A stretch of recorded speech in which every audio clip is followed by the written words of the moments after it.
Hello to our Fort Bragg families.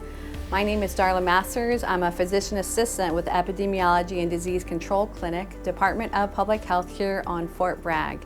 I'm happy for this opportunity to share some updated information about one of the reportable foodborne illnesses and a shout out to continued hand washing practices. Living with this global impact of COVID, we have all tremendously improved our infection control practices at home, in our schools, and our work environment, but we don't want to falter and slow the good progress that we've already made.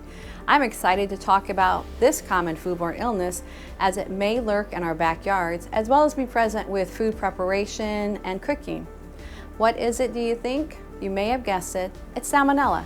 I have joined the many Americans who have started backyard poultry farms, and I'm teaching my children and grandchildren about the very real risk with handling the cute pet chicks, the chickens, and gathering eggs for possible illness and prevention practices. We want to share this information with you as well. Many of you have heard of Salmonella outbreaks on the local news or read about these in print and sometimes even online. The Centers for Disease Control estimates from 2018 to 2021, across the U.S. we had 17 documented multi-state Salmonella outbreaks. This impacted over 26,500 hospitalizations and 420 people died. With backyard poultry, we've had 1,722 documented infections, with 333 being hospitalized. Of those that became sick, 1 in 4 were children under the age of 5. So again, we want to reinforce the importance of hand washing before and after contact with poultry, whether you're cooking with it, you're in your yard, at the petting zoo. So what are the symptoms that we should be concerned with, and what can we do to try and prevent this to becoming a severe infection? For Salmonella, it's usually exposure to poultry, their droppings, eggs, and even some vegetables. For healthy adults, the symptoms can be mild and are often unreported. Those at risk due to the very young or older in age, as well as immune compromise, please see your local doctor at the ER, your primary care, or urgent care if you develop a fever above 102 or have bloody diarrhea. The most common symptoms are abdominal cramping and loose stools.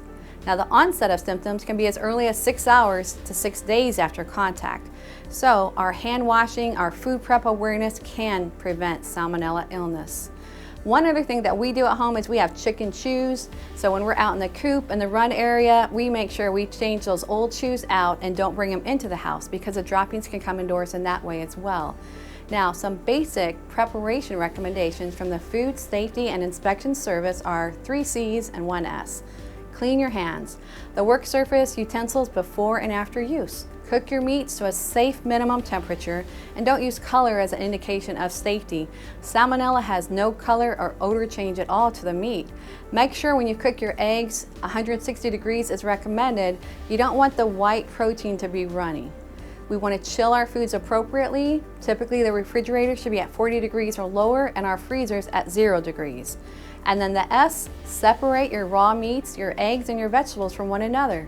If you have 2 cutting boards at home, that's great. If not, just soapy water in between use. The other recommendation is the plastic bags in the grocery store. This helps prevent juices from mingling with foods on our way home. Overall, food poisoning reports by the CDC indicate 148 million people get sick each year. Over 120,000 people are hospitalized, and 3,000 people die from food poisoning alone.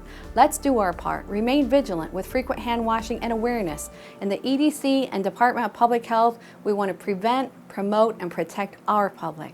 Thank you for your time today.